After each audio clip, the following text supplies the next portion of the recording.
फरमाते हैं कि मैं ना मजदूर लेने गया, बगदाद के चौक में मजदूर बैठे होते थे, तो मेरी उन मजदूरों में से ना एक नौजवान बच्चे पे नजर पड़ी।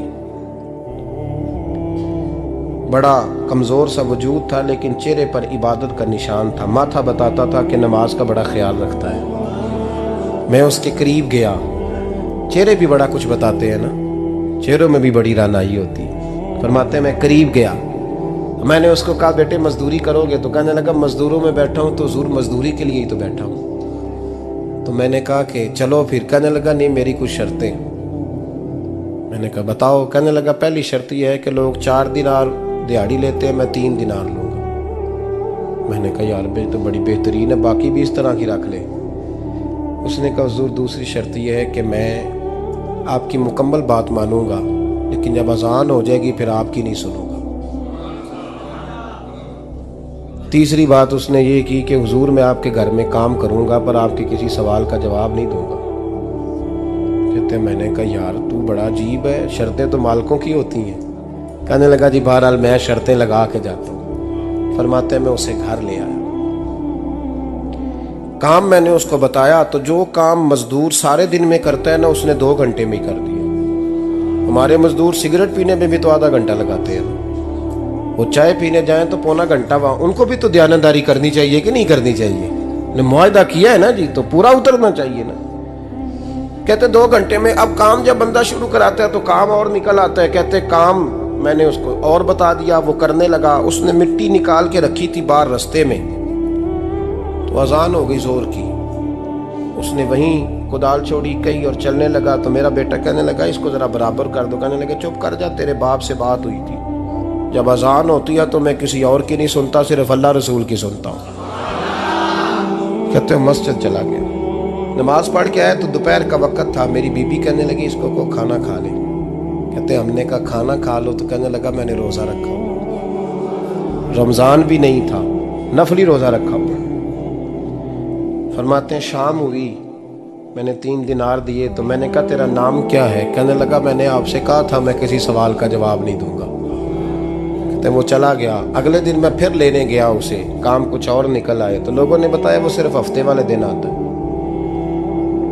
मैंने कहा क्यों? कहने लगे जी वो कहता है मेरा हफ्ते का खर्चा 3 दिनार है, जब 3 दिनार कमा लेता हूँ तो बाकी सारा टाइम अल्लाह रसूल की जिक्र में गुजार दिया करता हूँ। फरमाते हैं अजीब। अगले हफ्ते मैं फिर लेने गया, मैंने पूरा हफ्ता इंतजार किया कि काम उसी से कराना है। मैं जब गया तो मैंने कहा चलो। कहने लगा मेरी शर्तें याद है ना? और मैंने कहा याद है भाई साथ चल। फरमाते हैं काम कराया, 2-3 हफ्ते वो आता रहा। एक हफ्ते में गया तो लोगों ने कहा हुजूर आज नहीं आया। क्यों? कहने लगे बीमार हो गए। कहाँ घर है? कहने लगे बगदाद के कब्रिस्तान के पीछे जो कच्ची आबादी है उसमें रहता है। फरमाते मैं गया, दरवाजे पे दस्तक दी तो कहने लगा हुजूर आप हैं? दरवाज़ा खोला है, आ जाइए। फरमाते हैं मैं अंदर गया तो मैंने कहा तुम्हें कैसे पता चला मैं आया हूँ? कहने लगा हुजूर अल्लाह वाले हो, आप नहीं आना था, वरना अमीर तो गरीबों का पता लेने कोई नहीं आते। कहते मैं करीब गया तो कहने लगा मैं आपका इंतज़ार कर रहा था, तेज़ बुखार है, तप रहा। जेब से कुछ पैसे निकाले, कहने लगा ये पैसे रख लें। एक अंगूठी निकाली, कहने लगा हुजूर आज रात को मेरा इंतकाल हो जाएगा, इन पैसों का कफन खरीद के सुबह जनाजा पढ़ के मुझे दफन कर देना, और जब दफन करो तो ये अंगूठी लेके असर के बाद हारून रशीद के पास जाना। आप उसे कहना मैंने मिलना है पर वो आपको टाइम नहीं देगा। आप उसको आवाज़ दीजिएगा कि तेरी एक अमानत है मेरे पास, फिर वो आपसे मिलेगा तो अंगूठी दे दें, फिर आप मेरी तरफ से फारिग हैं। हज़रत फरमाने लगे तेरा नाम? और कहने लगा हुजूर वक़्त थोड़ा है, आज रात मैंने जाना है, बड़ी लंबी माफ़ी मांगनी है रब करीम से, अगर मुनासिब समझे तो मुझे अपने रब से तन्हाई कर दे दे। फरमाते हैं मैं आ गया पर उसकी बातों ने मुझे सारी रात सोने नहीं दिया। फरमाते हैं सुबह बड़ी मुश्किल से सूरज निकला, मैं गया दरवाजे पे हाथ रखा तो दरवाज़ा खुला हुआ था। अंदर दाखिल हुआ तो खुशबुएं मेरा इस्तकबाल कर रही थी। जब चेहरे से कपड़ा हटाया तो उसका तो इंतकाल हो चुका। इंतकाल हो चुका है, ऐसे है जैसे किसी का दीदार करके सोया। कहते मैं तो 2 आदमी ले गया था जनाजे पे, पर पता नहीं दुनिया किधर किधर से आई, कहां कहां से। अखां जदों मीटियां जमाना मैनू रोवेगा, अपना ते अपना बेगाना मैनू रोवेगा। फरमाते हैं मैं तो 2 बंदे ले गया था, पर पता नहीं मखलूक कहां कहां से आई। जनाजा पड़ा, दफन किया।